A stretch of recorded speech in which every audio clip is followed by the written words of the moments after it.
हाय everyone, Mohan fees academy JEE mains 2025 के PY के solution में आपका स्वागत है। आज हमने सवाल सेलेक्ट किया सिंपल हार्मोनिक मोशन से। तो चलिए देखते हैं सवाल क्या है।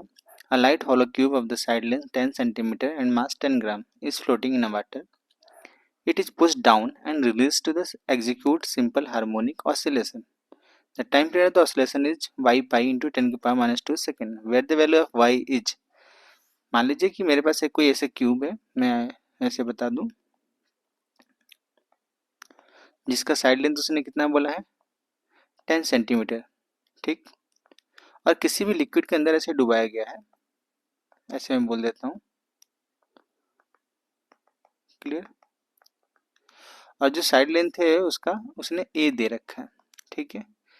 तो जितना डूबा हुआ पार्ट है उसके लेंथ को मैं ऐसे बोल देता हूँ, ये एच है, वाई नहीं एच बोल देता हूँ, ठीक है। तो मुझे पता है कि अभी जो बॉडी का वेट है उसको बैलेंस किया गया है अब थ्रस्ट फोर्स के द्वारा। Weight of the body is balance bye you, ठीक है। तो वेट कितना एम जी, क्लियर। और अब थ्रस्ट कितना rho of the liquid v immersed into g, ठीक।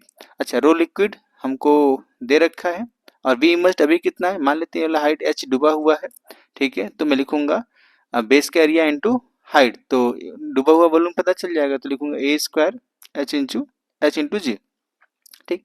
ये फर्स्ट है, ये हमने इक्वेशन लिखा मीन पोजीशन का, मतलब जहां पे नेट फोर्स जीरो होता है उसी के अबाउट ये ऑसिलेट करेगा। तो फर्स्ट इक्वेशन होता है, first step, write down the net force, write down the equation at the mean position, ठीक है।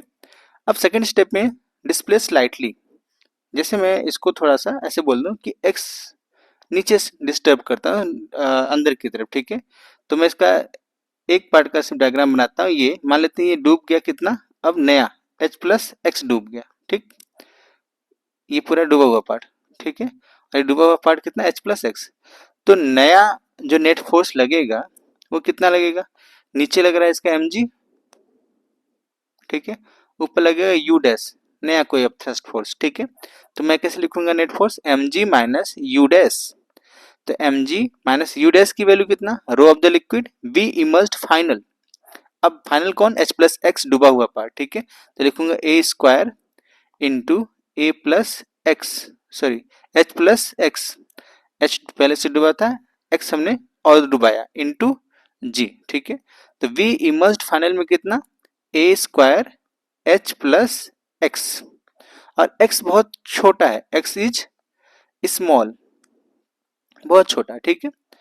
तो अब जो नेट फोर्स लगेगा, फिर से मैं इसको सॉल्व करके लिखूंगा, देखेंगे तो ऐसे दिखेगा एम जी माइनस रो लिक्विड ए square into H into G minus rho liquid ए square X into G, clear है।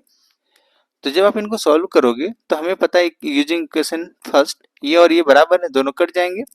तो अपने पास क्या, मैं एफ नेट को ऐसे लिख सकता हूँ एम इंटू ए नेट, और ये कितना आ जाएगा माइनस रो लिक्विड ए square X into G. Rearrange करते हैं, ए नेट कैलकुलेट करते हैं, तो लिखेंगे रो लिक्विड ए स्क्वायर और ये into G X by M, ठीक। अच्छा, मैं ए नेट क्यों कैलकुलेट किया हूँ, अगर आपको टाइम पीरियड कैलकुलेट करने का तरीका होगा तो आपको याद भी, मैं थोड़ा सा रिवाइज भी करा देता हूँ, मैं कैलकुलेट कर दिया आपके लिए डायरेक्टली। पहले हम लिखते हैं इक्वेशन, फोर्स इक्वेशन लिखते हैं कहाँ पर, force equation at mean position, ठीक है।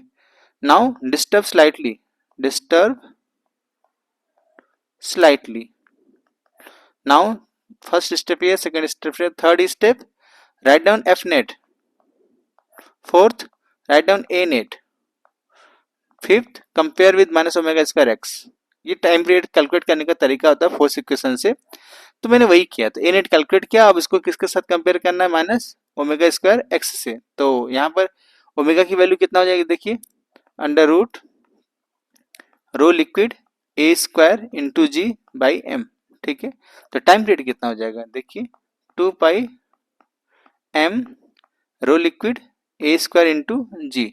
अब सभी वैल्यू को पुट करते हैं, तो ये हमारे पास कितना हो जाएगा 2 पाई, 10 ग्राम है मास, तो इसको केजी में कितना आ जाएगा 10 की पावर 3।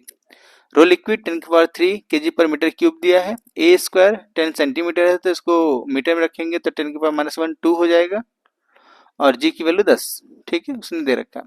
सॉल्व करेंगे हम लोग, टाइम पीरियड की वैल्यू आ जाएगा 2 पाई अंडर रूट 10⁻³ और ये 10⁻⁻2 हो जाएगा।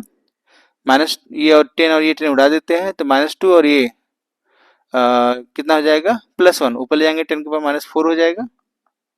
ठीक, बाहर निकालेंगे तो अपने पास 2 पाई इंटू 10⁻⁻2 सेकेंड आ जाएगा। क्लियर है।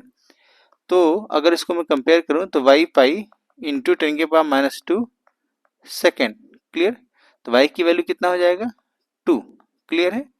तो यहाँ से कौन सा ऑप्शन सही है? Second is the right option. I hope ये बात मैं आपको समझा पाया हूँ। Thank you for watching.